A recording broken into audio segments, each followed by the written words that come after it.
Geopolitically बड़े silently Asia के अंदर और गल्फ कंट्रीज में भारत जो है अपने पाँव न सिर्फ जमा रहा है बल्कि एक ग्रेट गेम का हिस्सा बन चुका है। पाकिस्तान आखिर इस्लामी ममालिक से या जीसीसी ममालिक के साथ अपने ताल्लुकात को मौसर क्यों नहीं कर सका और कर रहा है, जिसका भरपूर फायदा भारत अभी तक उठा रहा है। प्राइम मिनिस्टर मोदी का जो एक कार पूल डिप्लोमेसी है वो आज ग्लोबली काफी ज्यादा दिखने को मिल रहा है। Jordan has emerged as a modern Arab Islamic state. वहां पे women have freedom, education is of high quality. Jordan के खुद के एक स्टार्टअप इकोसिस्टम है। इंडिया ने सक्सेसफुली जो है वो डिटैच किया है जो गल्फ कंट्रीज हैं उनको पाकिस्तान के साथ, जो उनकी एक ट्रेडिशनल किस्म की फ्यूड बेस्ड किस्म की आप जिसको समझते हैं ना कि एक अलायंस था, उसको उन्होंने डिटैच करने में वो कंप्लीटली कामयाब हुए। आज की तारीख में 93,000 पतलूनें पाकिस्तान छोड़कर आया था ढाका में, है ना। ये फील्ड मार्शल का चेक करो कि इसके भी किसी रिश्तेदार की पतलून छूटी होगी तब। खलीजी ममालिक पाकिस्तान की डेफिनेशन को वाज़ेह करते हैं कि पाकिस्तान के साथ हमने सिक्योरिटी ताल्लुकात तो रखने हैं, लेकिन क्या पाकिस्तान हमारा इक़्तिसादी पार्टनर भी बन सकता है? ये सवाल अभी तक ज़ेर बहस है और इस हवाले से खलीजी ममालिक पाकिस्तान को तरजीह भी नहीं देते हैं, वो इसके मुकाबले में भारत को तरजीह देते हैं। नमस्कार दोस्तों, मोदी जी जॉर्डन गए हुए हैं, जहां पर जॉर्डन में भव्य स्वागत किया गया मोदी जी का। और जो जॉर्डन के प्रिंस है रजब अल हुसैन ने मोदी जी के लिए कार ड्राइव किया। और सबसे खास बात यह है कि जॉर्डन के प्रिंस वे खुद प्रॉफिट मोहम्मद के वंश में आते हैं और उनका द्वारा मोदी जी का ये भव्य स्वागत और इतना रेस्पेक्ट देना बताता है कि मोदी जी जॉर्डन में कितना ज़्यादा पसंद किए जाते हैं और भारत के प्रति कितना ज़्यादा रेस्पेक्टफुल है जॉर्डन। और इस चीज़ को देख करके पाकिस्तान की जली पड़ी हुई है।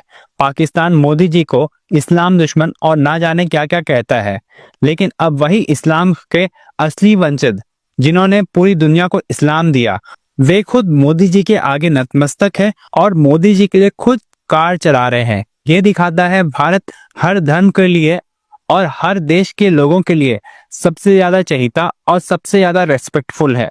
और भारत का इन्फ्लुएंस ना सिर्फ वेस्टर्न कंट्रीज में, अरब कंट्रीज में भी बहुत ज्यादा है। चलिए इसी पर आगे पाकिस्तानी मीडिया का रिएक्शन देखते हैं। प्रेसिडेंट ऑफ जॉर्डन या उनको क्राउन प्रिंस कह लो आप, अल हुसैन बिन अब्दुल्ला, इन्होंने इनको पर्सनली ड्राइव करके म्यूजियम ले जाने का काम किया।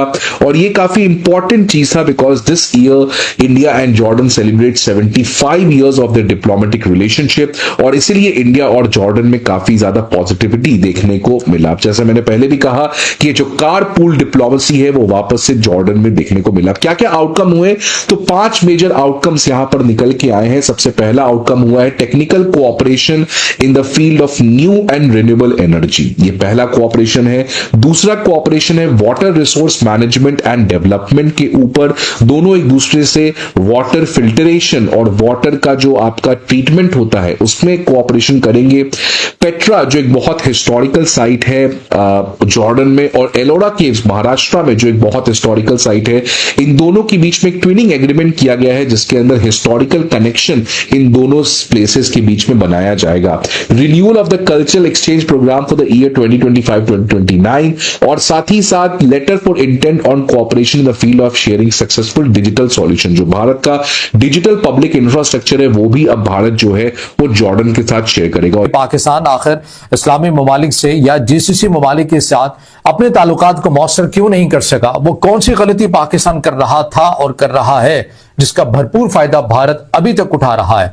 आज इसी सवाल को एड्रेस करना है। अस्सलाम वालेकुम। आज तारीख है 14 दिसंबर 2025 और मैं हूं रजा अब्बास। आपसे दरख्वास्त के वीडियो को लाइक और चैनल को सब्सक्राइब जरूर कीजिएगा।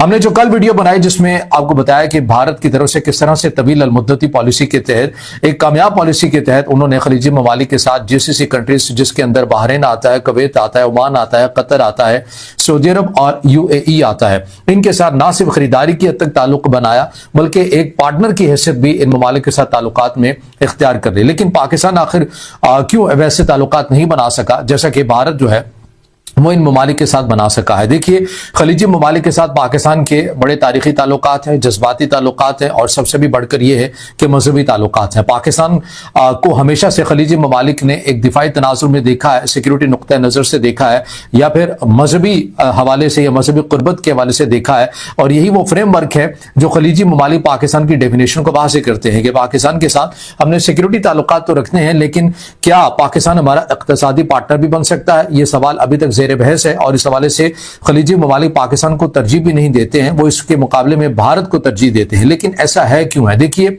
जब भी कोई भी मुल्क हो, वो किसी के साथ इक़्तिसादी ताल्लुकात उसी सूरत में रखता है, वो ये नहीं देखता कि उसकी आर्मी मजबूत है तो लिहाजा हमने यहां पर इन्वेस्टमेंट करनी है। नहीं, अगर आपकी आर्मी मजबूत है तो वो आपके साथ दिफाई ताल्लुकात तो रखेगा। जैसा कि आपने देखा कि पाकिस्तान और सऊदी अरब का एक डिफेंस पैक्ट होता है। फिर यूएई की बात करें, और पाकिस्तान ने मुतादिक खलीजी ममालिक की जो आर्मी है उनको ट्रेन किया है, खुफिया इंटेलिजेंस मालूमात की बुनियाद के ऊपर जो इंफॉर्मेशन होती है उनका तबादला रहता है, अस्करी एग्रीमेंट मौजूद है, लेकिन इक़्तिसादी लिहाज से चीजें मौजूद आपको नजर नहीं आती। तो उसकी वजह यह है कि जब भी किसी भी मुल्क ने पाकिस्तान के अंदर आना है तो वो देखना है, बिलखुसूस चूंकि हम बात कर रहे हैं खलीजी ममालिक और पाकिस्तान के ताल्लुकात की, तो हम इसी हद तक महदूद रहते हैं और मिसालों से आपको ये बात समझाने की कोशिश करते हैं कि खलीजी ममालिक हमेशा से ये समझते हैं कि पाकिस्तान एक मजबूत अपना दिफा तो रखता है और उसके साथ हमें दिफाई ताल्लुकात ही रखने चाहिए, लेकिन क्या पाकिस्तान के साथ इक़्तिसादी ताल्लुकात भी रखने चाहिए?